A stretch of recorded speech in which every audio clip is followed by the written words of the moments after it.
siang ini nanti kita akan simak bersama presentasi dari kelompok 7.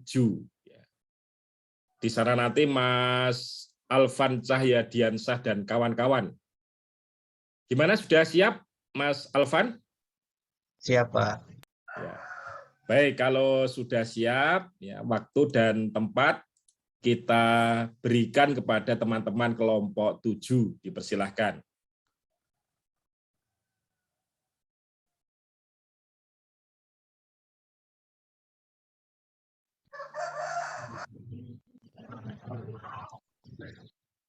Izin share screen Bapak. Dipersilakan, Mas.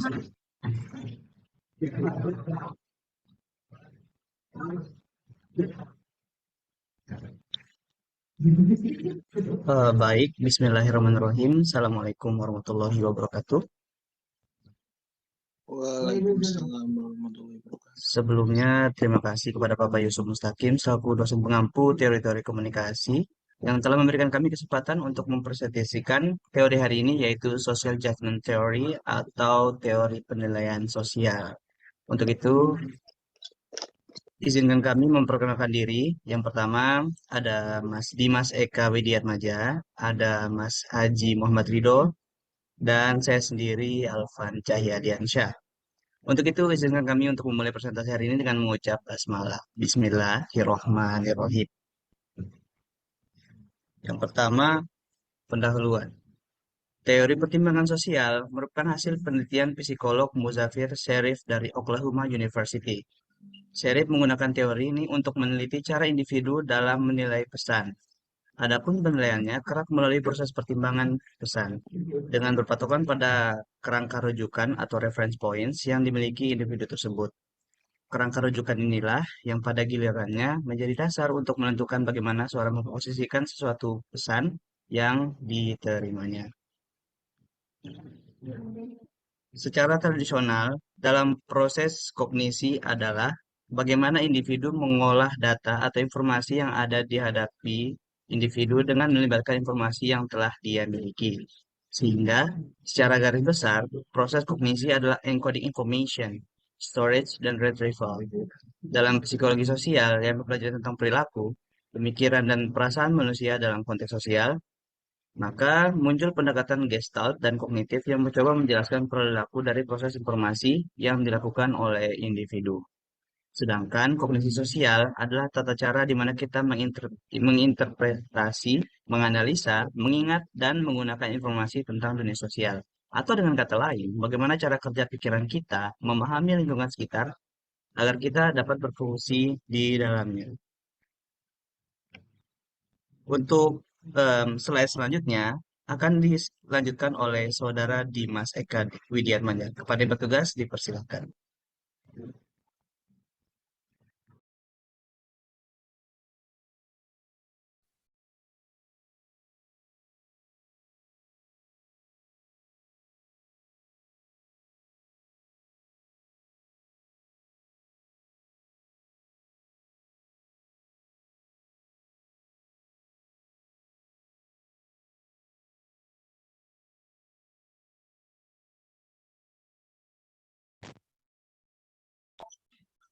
Sebelumnya, apakah suara saya kedengaran?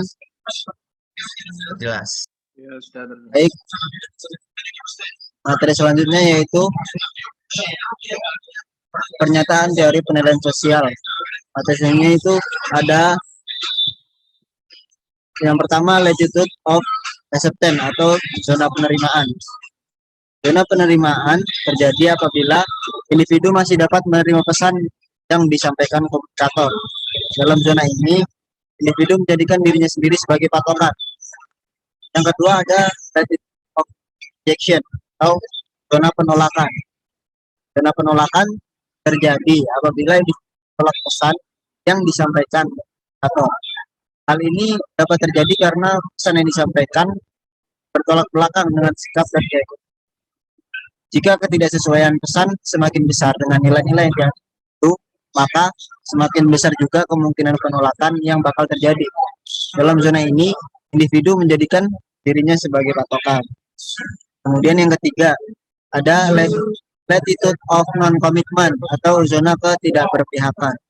Zona ketidakberpihakan terjadi apabila itu tidak mengambil sikap atau menerima atau menolak atas pesan yang disampaikan komunikator.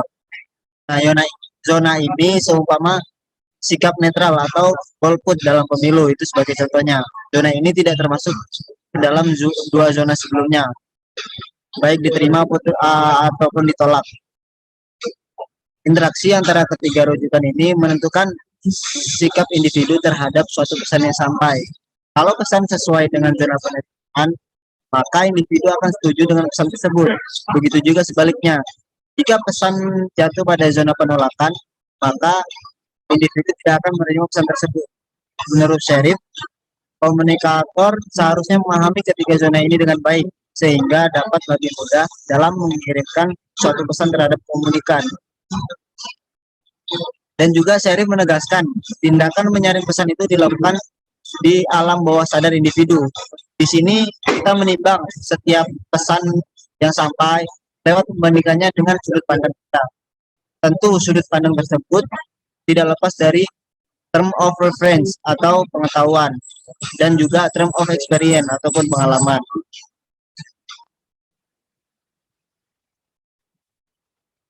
Selanjutnya ada keterlibatan ego atau ego involvement. Seseorang menerima atau menolak pesan tergantung pada keterlibatan egonya sendiri. Ego involvement mengacu pada tingkat seberapa penting sebuah pesan dalam kehidupan seseorang. Ego involvement ini merupakan kunci utama munculnya latitude of acceptance atau latitude of rejection. Ego involvement menggambarkan kemampuan kognitif individu dalam menyaring suatu pesan yang masuk, sekaligus dapat mengukur kadar penting atau tidaknya suatu pesan, serta sejauh mana seseorang dapat dipengaruhi. Teori ini dapat menimbulkan dua efek. Yang pertama yaitu efek asimilasi. Efek asimilasi ini terjadi ketika seseorang menempatkan pesan dalam zona penerimaan, karena pesan tersebut mendekati kerangka rujukan individu. Individu yang menjadi sasaran pesan akan menilai pesan tersebut sesuai dengan rujukannya. Maka pesan itu akan dianggap mirip dengan rujukan yang ada dan diterima. Yang kedua yaitu efek kontras. Efek kontras ini terjadi ketika seseorang menempatkan pesan dalam zona penolakan atau latitude of rejection, karena pesan tersebut bertentangan dengan kerangka rujukan individu, sehingga akhirnya pesan tersebut tertolak. Mungkin cukup penjelasan dari saya. Selanjutnya saya kembalikan ke moderator.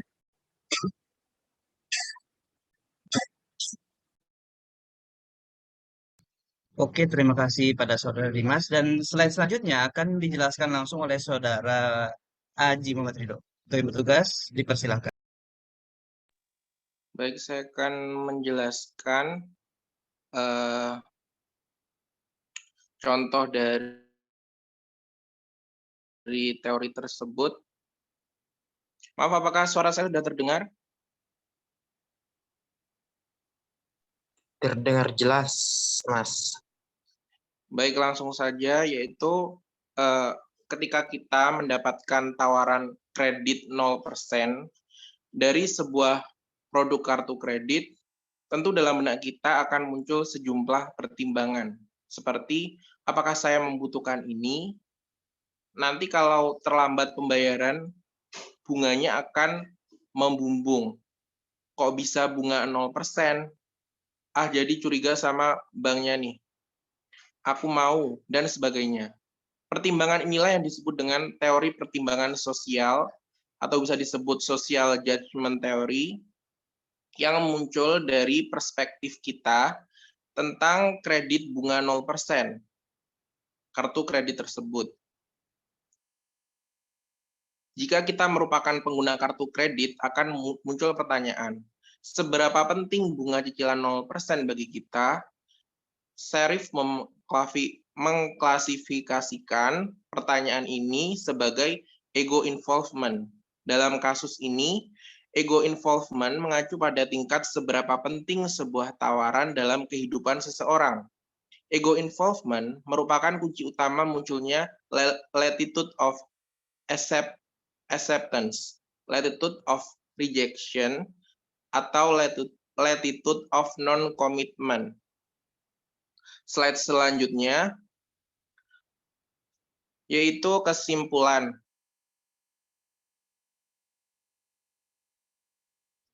Teori pertimbangan sosial merupakan hasil penelitian dari psikolog Muzaffer Sharif dari Oklahoma University. Sharif menggunakan teori ini untuk meneliti cara individu dalam menilai pesan.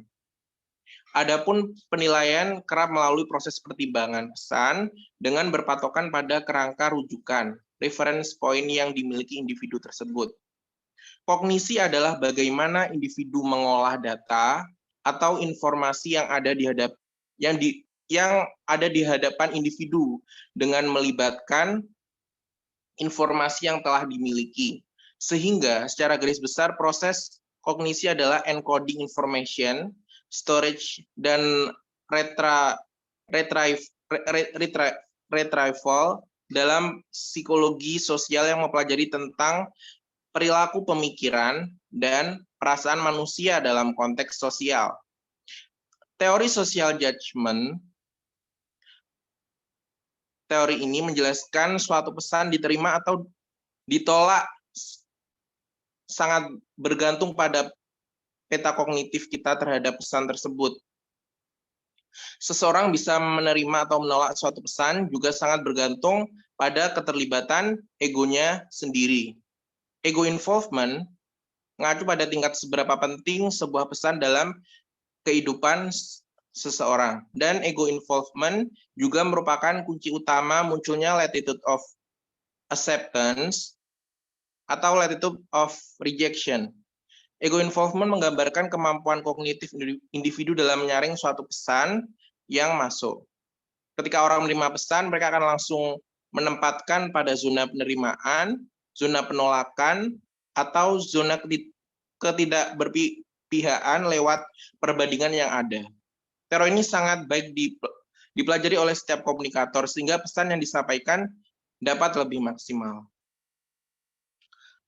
Mungkin itu saja yang bisa saya sampaikan. Saya kembalikan ke moderator.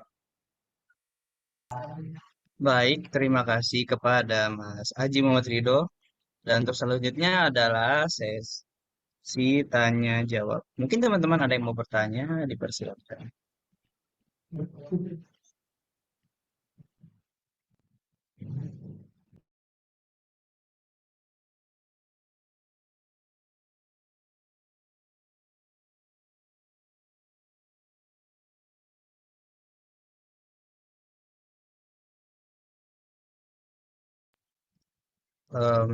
Baik, jika tidak ada yang bertanya, mungkin kami bisa mengakhiri presentasi hari ini.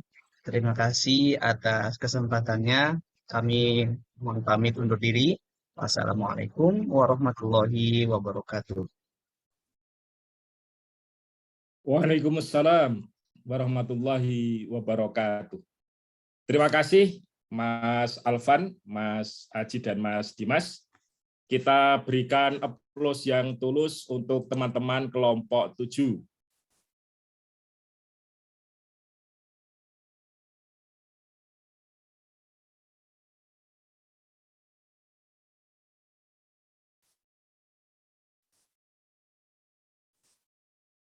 Ya. Nah, baik. Kita akan ulas ya terkait dengan social judgment theory, teori penilaian sosial.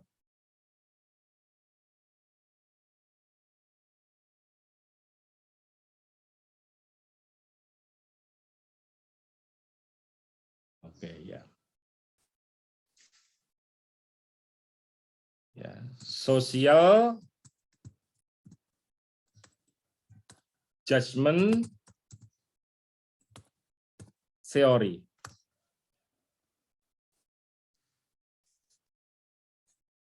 Kelihatan nggak ini whiteboard kita ini? Kelihatan, Pak. Ya, kelihatan ya. Social judgment theory. Nah, judgment ini bisa dimaknai sebagai penilaian atau penentuan.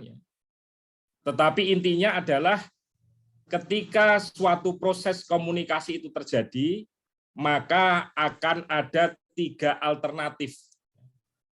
Akan ada 3 alternatif terkait dengan konten yang disampaikan. Ya, jadi ketika kita menyampaikan pesan, kemungkinan pertama adalah diterima. Yang kedua itu ditolak. Kemudian yang ketiga itu ada ya, tidak berkomitmen. Menerima enggak, menolak juga tidak.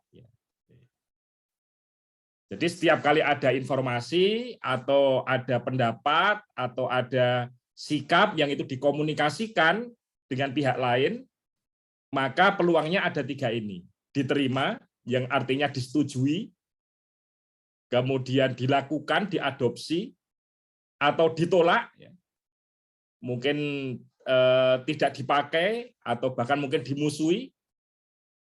Kemudian yang ketiga ini tidak berkomitmen. Ya silahkan itu pendapat Anda. Silahkan itu pandangan Anda, tapi saya punya pandangan yang lain. Atau untuk saat ini saya belum sependapat, tapi ya itu pendapat Anda. Mungkin suatu ketika nanti saya berubah pikiran saya.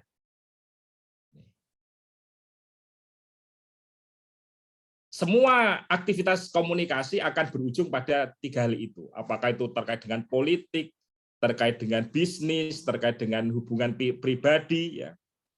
Misalkan ada teman kita ya menyampaikan isi hatinya dengan dia misalkan, ya hanya 3 ini peluangnya, yaitu diterima, ditolak, atau tidak berkomitmen. Tetapi jangan khawatir ya, yang namanya kehidupan itu dinamis. Yang hari ini diterima, besok bisa ditolak. Yang hari ini ditolak, belum tentu besok juga ditolak, bisa jadi besok diterima. Apalagi yang tidak berkomitmen ini lebih mudah lagi ini ya, untuk bisa dirubah ya. Yang tadinya masih ngambang, belum punya keputusan, akhirnya nanti dia memberikan keputusan. Nah, kemudian apa yang dijadikan acuan di dalam menerima atau menolak atau tidak berkomitmen? Yang disebut sebagai reference point. Nah, tadi ada 2, yaitu adalah nilai yang dianut atau ajaran yang dianut atau experience, pengalaman. Jadi, yang satu itu mengacu pada sekumpulan nilai, sekumpulan ajaran atau pandangan, yang satu memang dia mengalami sendiri. Yang akhirnya kemudian dari pengalamannya itu dia bisa mengambil suatu kesimpulan. Apakah ini akan diterima, apakah ini akan ditolak, atau tidak berkomitmen. Nah, baik. Mari kita implementasikan pada realitas yang kita hadapi sekarang. Nah, informasi ini kan bisa bersifat interpersonal, bisa juga bersifat massa. Mungkin antara kita dengan teman kita atau massa yang menyangkut dengan media massa. Kira-kira sekarang berita yang lagi rame apa di media massa maupun media sosial? Apa teman-teman? Meninggalnya anaknya Ridwan Kamil, Pak. Meninggalnya Eril ya.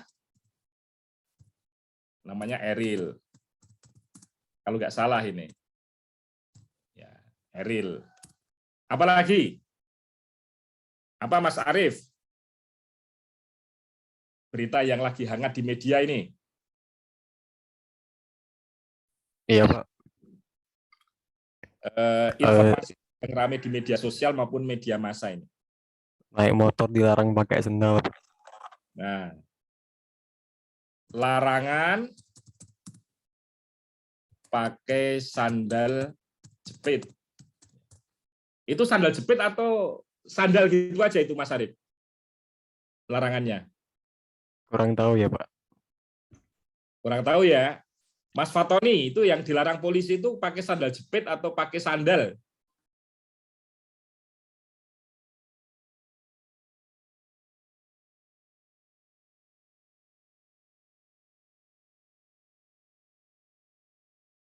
Ada yang bantu ini? Sandal jepit atau yang lain ya? Jangan-jangan nanti kita pakai sandal selop juga nggak boleh. Nanti bisa di perempatan, ada di lampu merah, ada polisi ya mengamati kaki-kaki para pengendara. Loh, ini pakai sandal ini, harusnya pakai sepatu. Baik, apalagi? Saya, Pak. Ya, apa, Mbak Khairunisa? Siswi MTS tewas dibully 9 temannya. Siswa MTS deh, Pak. Siswa MTS dibully 9 temannya. Siswa MTS. Tewas itu ya? Iya, Pak. Tewas dibully. Ada lagi? Isu apa yang rame ini? Itu Pak tiket Candi Borobudur mahal itu Pak, tiket candi mahal. Ya. Tiket 750.000. Ya. Apalagi? Minyak goreng, Pak. Minyak goreng. Apalagi?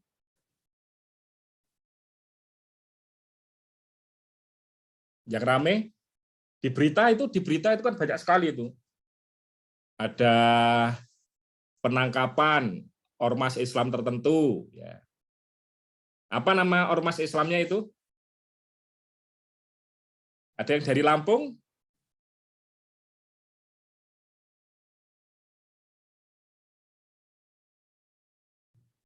Ada yang tahu? Khilafatul Muslimin bukan, Pak? Ya, betul ya. Khilafatul Muslimin. Nah, ini nanti kalau kita tambah lagi, itu ada terkait dengan Pride Parade. Ada yang tahu Pride Parade? Aksi mendukung LGBT, Pak. Ya, betul. Ini Pride Parade, aksi mendukung LGBT. Kemudian ada isu rendang babi. Ada rendang babi. Ya. Nah, kemudian terkait dengan ya, Ganjar versus Puan. Nah, ini mungkin teman-teman yang terakhir ini nggak begitu peduli saat ini, tetapi nanti semakin mendekat 2024, teman-teman akan mengalami proses perubahan ya, perubahan pikiran. Ada perubahan ataupun ada proses untuk merubah pikiran teman-teman. Seiring dengan nanti siapa yang akan menjadi calon presiden. Nah, kemudian nanti tim sukses mereka, termasuk tim komunikasi mereka, akan mengisi media massa, media sosial, untuk apa? Untuk menjadikan calon presiden mereka yang dipilih oleh para pemilih. Nah, tentu nanti pendekatan bagi teman-teman yang muda-muda ini itu berbeda dengan pendekatan yang sudah tua-tua. Nah, mari kita coba lihat ya, satu persatu ini terkait dengan meninggalnya Eril. Nah, di sini tentunya media ketika menyampaikan berita ini, media ingin mendapatkan respon simpatik dari masyarakat. Jadi media ingin ya masyarakat menyatakan ikut berbelasungkawa, kemudian mendoakan, kemudian menyampaikan kenangan-kenangan yang baik. Tetapi kemarin itu ada satu aktivis media sosial ya, itu membandingkan dengan sikap media terkait KM50. Jadi KM50. Kenapa ada perbedaan pemberitaan ketika terjadi pembantaian di KM50 dengan kematian seseorang yang matinya itu ya dalam rangka senang-senang kan, renang, kecelakaan, dia renang. Ya kalau dia tenggelam, misalkan pesawatnya jatuh, kemudian tenggelam, itu ya wajar lah kalau kemudian kita ikut berbelasungkawa. Atau kemudian ketika dia sedang melakukan penelitian di laut, ya, terkait dengan studinya misalkan, kemudian terjadi kecelakaan, kapalnya tenggelam dihantam gelombang. Nah ini. Tetapi ini orang hanya renang kok, ya. Kemudian beritanya sedemikian dahsyatnya. Nah, jadi apa yang ditawarkan oleh media, perspektif yang ditawarkan oleh media itu ditolak oleh aktivis medsos tadi. Kalau tidak salah Niko Silalahi itu nanti. Dan ternyata cuitan Niko Silalahi itu dikonter juga oleh orang yang lain. Orang lain yang kemudian membela pemberitaan Eril. Ya mestinya Anda ini orang Nusantara, orang Indonesia yang ngerti ya punya rasa empati lah. Nah, ini contoh seperti itu. Kemudian yang kedua ya, larangan pakai sandal jepit. Nah, memang ini secara teknis bagus ya, karena resiko kecelakaan memang lebih tinggi kalau pakai sandal jepit dibandingkan pakai sepatu. Tetapi ini seakan-akan adalah peraturan yang mengada-ada saja. Yang lainnya, urusan sandal jepit saja kok diatur ya. Ya tentu nanti ujung-ujungnya akan banyak yang kena tilang ya. Dan kita tahu tidak semua tilang itu berakhir di pengadilan. Tidak berakhir dengan keputusan bersalah dan membayar denda di pengadilan untuk ditransfer ke kas negara. Biasanya yang terjadi adalah damai ya. Damai di tempat. Nah, ini semakin membuka peluang untuk ya suap ya, pungli. Kemudian siswa MTS dibully ya sampai tewas. Ini tentu pemberitaan yang ingin agar masyarakat semakin sadar ya. Semakin sadar bahwa ada perubahan sosial di tengah masyarakat yang itu kalau tidak segera ditangani berbahaya. Ya, mungkin karena adanya permainan yang mengandung kekerasan ataupun kemudian stres yang ada di tengah masyarakat, ketegangan-ketegangan, masalah ekonomi orang tua harus sibuk bekerja sehingga anaknya tidak terawasi dengan baik. Kemudian ada tiket 750 ya, ini yang ingin ditawarkan adalah untuk menjaga kelestarian. Karena stupa di puncak itu kalau tidak dijaga akan cepat rusak. Nah, maka perlu dibatasi yang berkunjung di sana. Yang boleh sampai di atas dibatasi. Nah, salah satu cara pembatasan adalah dengan menaikkan harga tiket. Kemudian minyak goreng, kita tahu ujung-ujungnya adalah bahwa memang terjadi kesalahan regulasi. Minyak gorengnya banyak.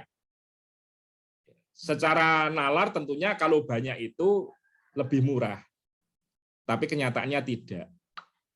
Nah, ini yang dikritik adalah masalah regulasi.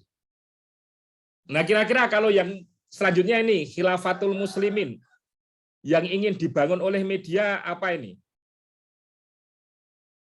Yang ingin dibangun apakah simpati terhadap khilafatul muslimin, atau yang ingin dibangun adalah kewaspadaan terkait dengan khilafatul muslimin, atau yang ingin dibangun adalah penolakan terhadap konsep khilafah itu sendiri. Gimana, teman-teman?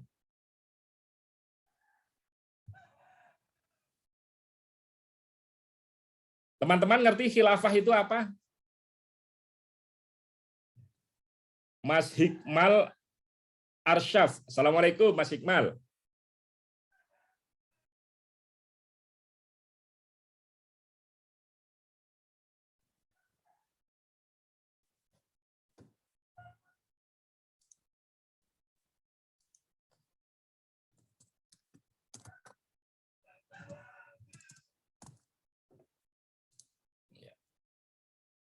Mbak Alia Hasna. Assalamualaikum, Mbak Alia.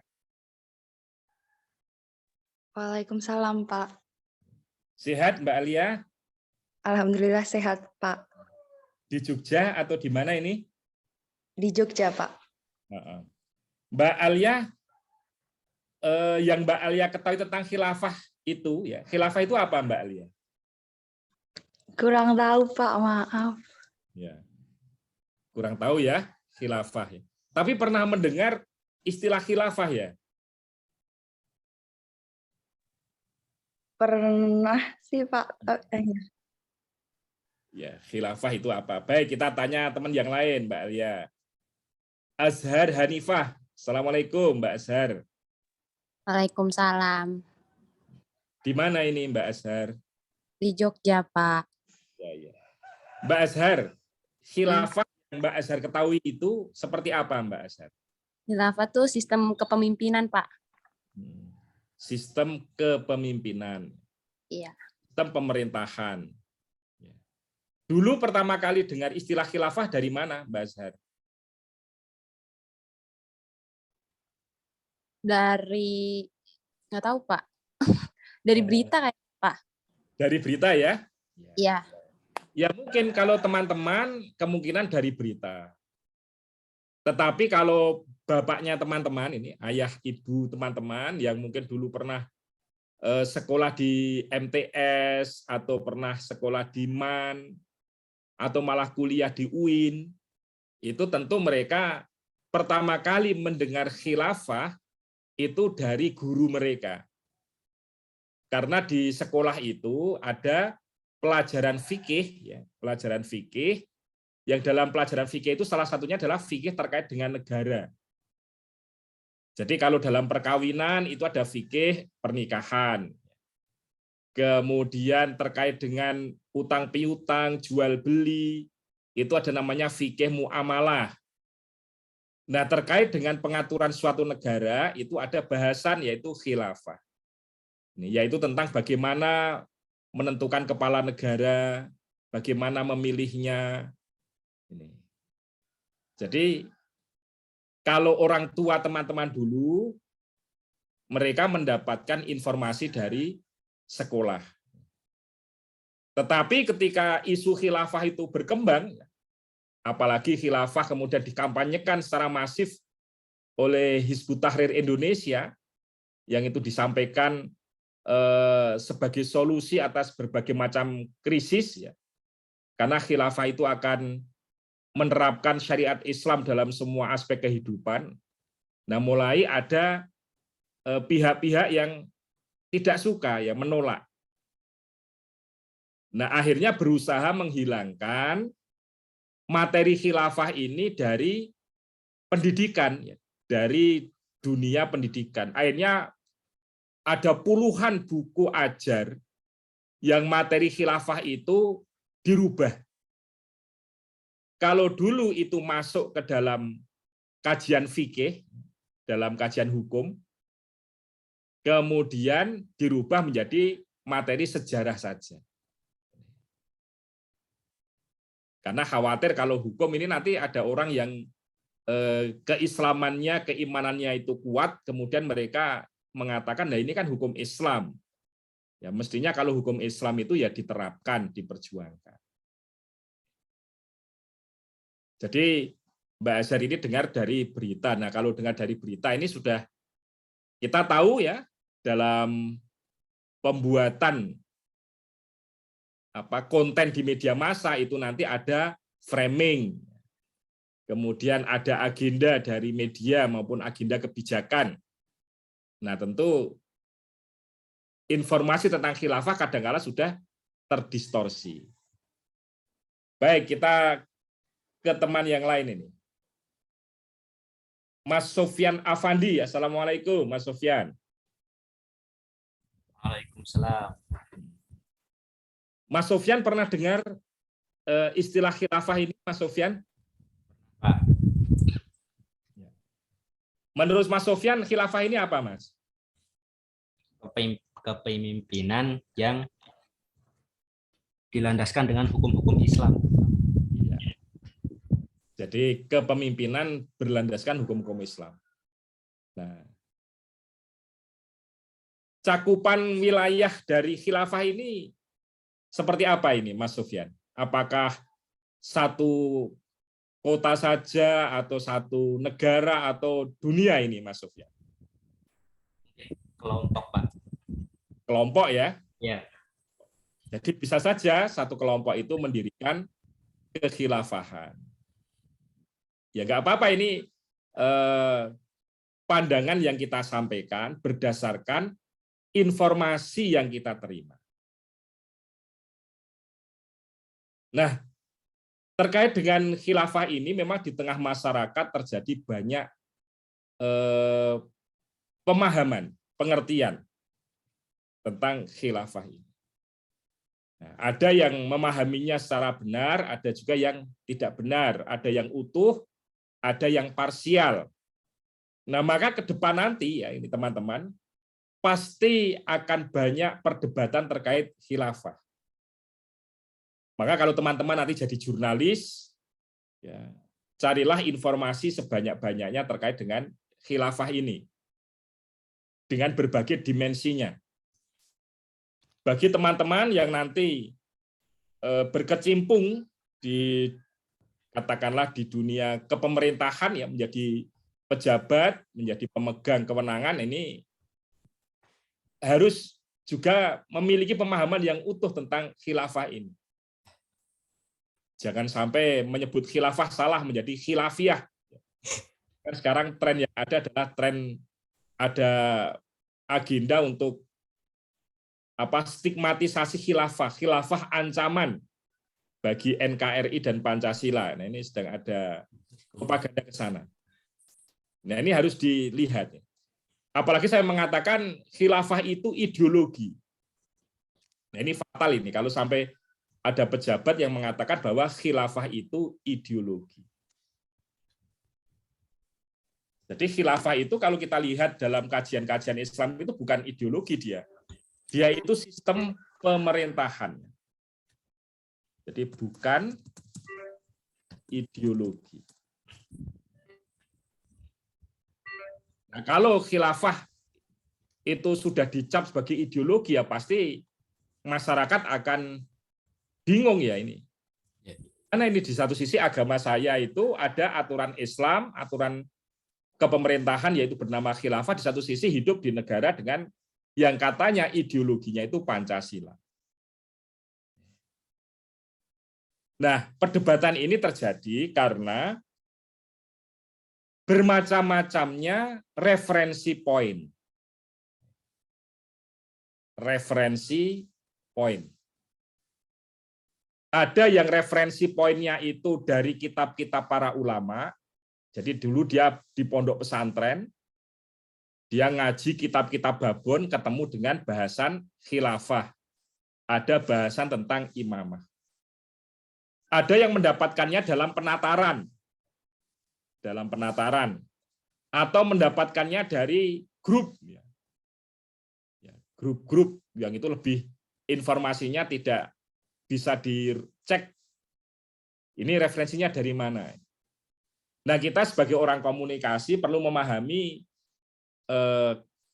peristiwa terjadinya perdebatan yang sengit itu karena adanya perbedaan term of reference point. Nah, selanjutnya kita ke pride parade ya. Ini juga menyesatkan ini. Pride ini kan kebanggaan ya, parade kebanggaan. Kalau di Twitter itu wah ngeri-ngeri itu paradenya itu ya. Paradenya itu ya para laki-laki transgender dengan pakaian bikini ya, menari-nari di jalan ya. Kemudian atraksi-atraksi yang menunjukkan ketelanjangan, padahal di situ ada anak-anak. Nah, ini mestinya kalau di Indonesia akan menimbulkan kegaduhan Pride Parade ini. Nah, kalau rendang babi kira-kira yang jadi polemik apanya ini? Kenapa ini kok menjadi rame ini? Mas Aji Muhammad Ridho, kira-kira apa Mas? Kok rendang babi sempat menjadi rame ini? Mungkin karena rendang itu kan biasanya kan sapi toh Pak, daging sapi. Dan itu menggunakan daging babi, Pak. Dan kan Indonesia kan mayoritas Muslim gitu. Jadi kalau melihat kayak rendang babi itu menjadi suatu hal yang viral gitu, Pak. Mungkin itu pendapat saya, Pak. Kira-kira yang dirugikan dengan adanya rendang babi ini siapa ya? Mungkin orang yang mengkonsumsi, Pak. Dan orang-orang Islam juga. Antara lain kan juga daging babi itu kan kalau dikonsumsi itu kan tidak baik untuk kesehatan, dan juga kalau misalnya kita misalnya sengaja makan daging babi itu kan itu kayak ibadahnya atau apanya itu nggak diterima selama berapa hari gitu loh Pak. Setahu saya gitu Pak. Ya. Baik, terima kasih Mas Aji. Kita dengar pendapatnya Mbak Windy. Mbak Windy Rahmawati. Assalamualaikum Mbak Windy. Waalaikumsalam Pak. Menyimak ini keramaian terkait rendang babi ini, Mbak Windy? Sebelumnya saya belum tahu sih Pak. Kurang tahu. Kurang tahu. Mungkin ada teman-teman yang tahu ini kronologi terkait rendang babi ini? Saya Pak izin jawab Pak. Ya, silakan Mas Alvan. Jadi kalau yang saya baca di media-media atau di internet itu sebenarnya rendang babinya nggak masalah. Tapi yang bikin masalah itu membawa nama Padangnya, Pak. Soalnya ya kalau kata orang Padangnya asli itu sangat merugikan etnis Padang, Pak, gitu. Jadi nggak masalah rendang babinya, tapi ngebawa nama rumah Padang, masakan Padangnya gitu loh, Pak. Itu di rumah makan Padang itu ya, di Pondok Indah ya? Iya, Pak. Baik, terima kasih Mas Alvan. Jadi sejauh yang saya tahu juga ini kronologi tentang rendang babi ini, ada satu restoran Padang di perumahan elit yang menjual rendang babi.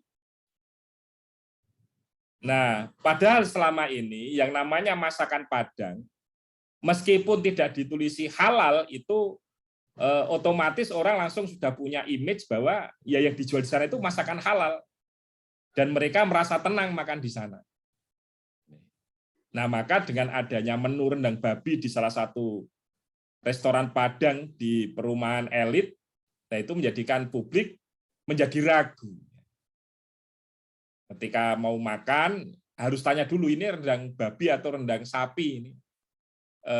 Menjadikan canggung ya.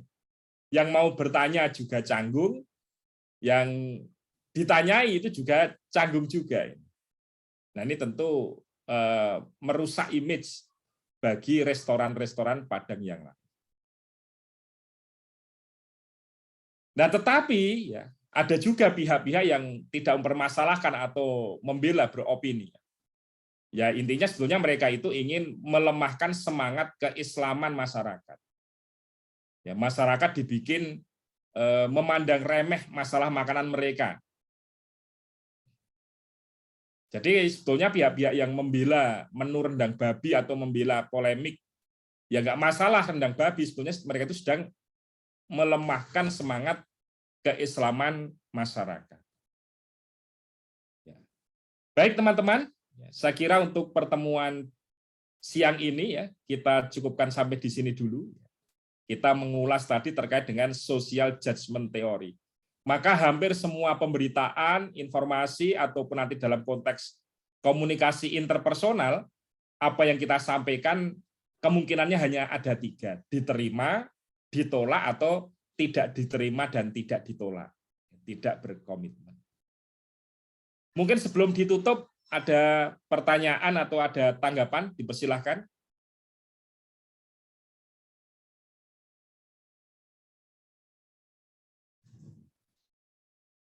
Saya Pak, coba berkomentar Pak. Ya silakan Mas Hilmi. Berarti kurang lebih mudahnya itu social judgment teori itu dalam berkomunikasi itu kita tuh ya terkadang itu ya agak apa ya, keras kepala atau bebal gitu ya, karena melihat judgment kepada orang lain. Seperti itu Pak, berarti Pak. Dan juga mungkin dari yang disampaikan orang lain, contohnya yang paling sering itu santri mungkin ya. Santri yang banyak melanggar, itu meskipun sudah dibilang berkali-kali sama Ustadz bagian kesantrian, ya udah seperti ya udah terserah gitu. Apakah seperti itu atau bagaimana, mungkin itu aja sih. Ya. Jadi kalau kita sudah sadar bahwa dalam setiap peristiwa komunikasi itu ada judgement, kita menjadi di satu sisi kita menjadi lapang ya, kita tidak kemudian mudah kecewa, putus asa, sakit hati ketika kita ditolak. Ya karena itu bagian yang normal dari suatu proses komunikasi. Kemudian ketika kita diterima, itu kita juga tidak kemudian langsung berbesar hati. Ya. Kenapa? Karena itu adalah proses yang wajar juga dari penilaian sosial, yang mungkin nanti di berikutnya akan berubah. Dan kemudian kalau tadi ada contoh santri ya, yang akhirnya ya sudahlah terserah kalian ya. Mau melaksanakan atau tidak, ya ini menurut saya juga bagian dari ini. Ketika sudah dinilai tidak bisa diarahkan, ya sudah dipersilahkan. Nah, mungkin itu masuk yang ketiga ya, tidak berkomitmen. Ya. Artinya sikap mereka itu tidak bisa diterima, tidak bisa juga ditolak, ya, karena mereka mungkin punya alasan yang lain. Mungkin peraturan pondoknya terlalu ketat ya, atau terlalu mengada-ada, atau si santri itu ingin menguji ya. Saya melihat ada beberapa karakter pelanggar peraturan itu dia ingin menguji konsistensi dari penegak peraturan. Demikian Mas Hilmi. Ya. Baik teman-teman, saya kira untuk pertemuan kita siang ini kita cukupkan sampai di sini dulu ya, insya Allah besok kita ketemu kembali. Mari kita akhiri kelas kita dengan membaca hamdalah bersama-sama. Alhamdulillahirrahmanirrahim. Terima kasih teman-teman. Assalamualaikum warahmatullahi wabarakatuh. Waalaikumsalam warahmatullahi wabarakatuh. Terima kasih Bapak. Wabarakatuh. Saya N ya. Iya Pak.